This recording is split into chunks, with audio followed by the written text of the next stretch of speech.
You know, when I was growing up, I was probably about 8 years old, and at the time, we were living in Silver Spring. Yeah. Yes. Common misconception about me in D.C., a lot of people think I'm from the hood. That's not true. But I never bothered to correct anybody because I wanted the streets to embrace me. As a matter of fact, I kept it up as a ruse. Like sometimes I'll hang out with rappers like Nas and them, and these motherfuckers will start talking about the projects. Yo, it was wild in the PJs, yo. And I'll be like, word, nigga, word. But I don't know.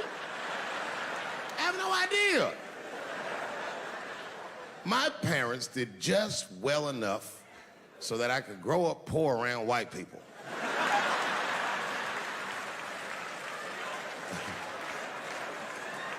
And to be honest, when Nas and them talk about the projects, nigga, I used to get jealous because it sounded fun.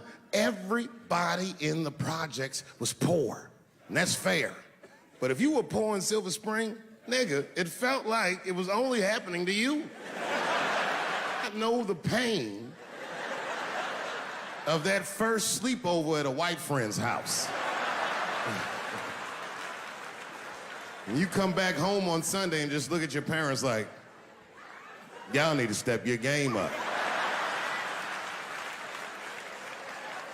Everything in Timmy's house works. Remember the first time you saw that?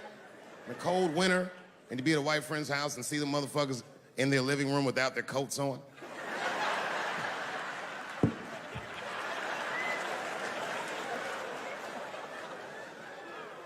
Timmy was one of my first white friends, like, in my life, man. He was a good dude, too. He moved to Silver Spring from Utah, of all places. I guess his family was affiliated with that Mormon church they got down there, and me and him used to hang out. And one day I was at his house, we were just hanging out, and Timmy says, Dave, why don't you stay for dinner tonight? I said, oh, man, I'd love to, but I can't. If I'm not home before dark, my mother will kill me. That was a lie. My mother had several jobs. I hadn't seen her in like 3 or 4 days. At that point in my life, it was my experience that white dinner wasn't delicious.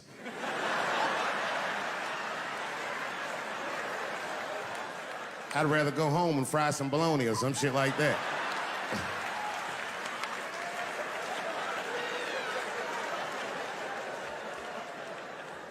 But then old Timmy threw me a curveball I wasn't expecting. He said, oh, it's too bad you can't stay, Dave, because Mom made stovetop stuffing. I said, what the fuck, stovetop? Well, hold on, nigga, let me make some phone calls real quick. I had seen that commercial so many times, I had dreamt of getting my hands on some of that stovetop stuffing. And finally, I met a motherfucker that actually had a box of stovetop in the house. I couldn't miss this opportunity, so I pretended to call my mother. And then I came back and I said, Timmy, you're not gonna believe this great news. Mom said I can stay. And he said, fantastic. He said, why don't you come with me and we'll help set the table and then we can say the blessing. I had no interest in setting this motherfucker's table or saying these crazy-ass Mormon prayers. I just wanted that goddamn stuffing. My hands first. My plan was simple. Wash my hands slowly, and by the time I'm done, the table will be set, the blessing will be said, and all that there will be left to do is eat. Went to the bathroom. I washed my hands very slowly. I must have been in there for about 10 minutes. And suddenly, one of his mothers came to the door.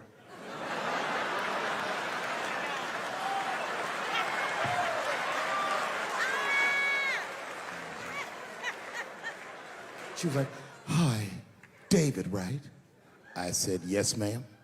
She said, Timmy tells me that you're planning on staying for dinner. I said, I hope that's not a problem, ma'am. She says, no, it's no problem. In fact, we'd love to have you. It's just that we weren't expecting company. And I'm afraid there's not enough stovetop stuffing for everybody. So I kicked her in the pussy. Bam! Ladies and gentlemen, I told you I'm dope, nigga. I told you what I was gonna say and you still didn't see it coming. And that's why I make the big bucks.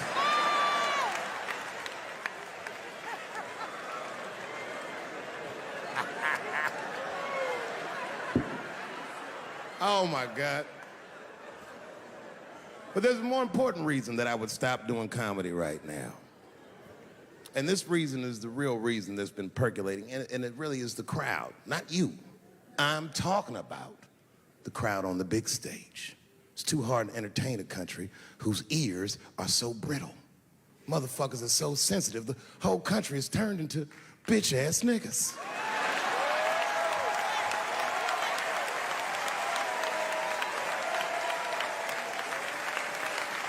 Everything you say upsets somebody. You know, I can remember when it all started. It was when I was doing Chappelle Show. When I was doing Chappelle Show, I used to do the show, and then on the weekends, I do like concerts and shit like that. So I'm doing a concert, and there was a couple in the front row, beautiful couple. The wife was obviously Asian. You could see it in her face.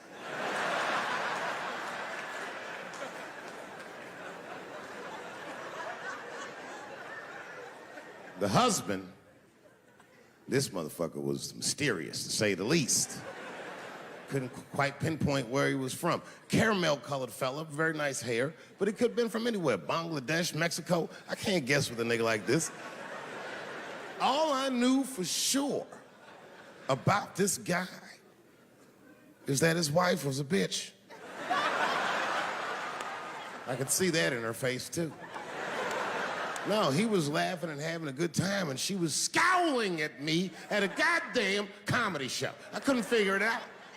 And then I realized at some point that she was pregnant, and I was smoking on stage. I said, oh my God, that's probably why she's mad. So I started to put my cigarette out, but then she hit me with one of them fake non-smoker calls.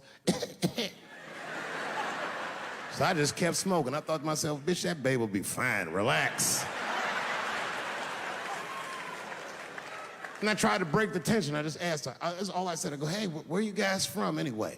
And I could tell that she was on to me. She goes, very condescendingly, she says, I'm from California. If you're asking my ethnicity, I am Chinese. He was like, I'm Mexican, bro. I said, well, I'm sorry if I offended you by asking, but you're a very beautiful couple. And miss, there's no question that you're gonna give birth to the hardest working baby this world has ever seen.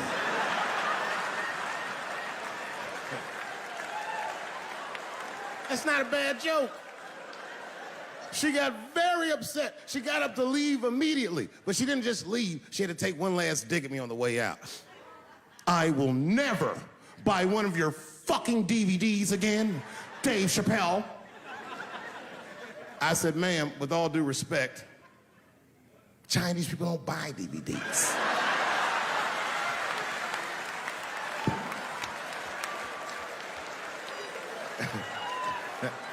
And the crowd went crazy. We were all laughing, having a good time. I didn't even think anything of it. And then just 3 days later, this lady sends a fucking letter to my promoter telling him not to book me for shows anymore because I was, quote, racist, and I'm quoting her, insensitive to the nature of my interracial marriage. I was like, word, bitch, I was.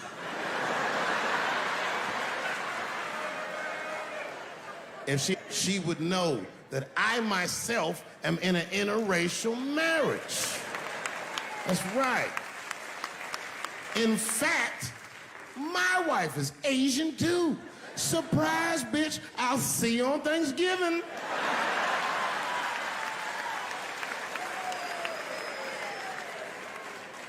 But my wife's not Chinese.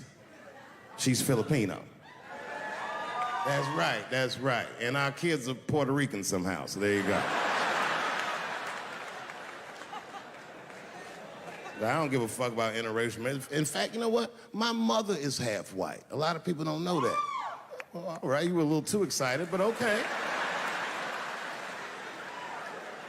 A lot of people don't believe me when I say that, but it's true. You can't tell looking at me, but if I grew my hair out, you would think you was at a fucking Cat Williams concert. My shit is beautiful.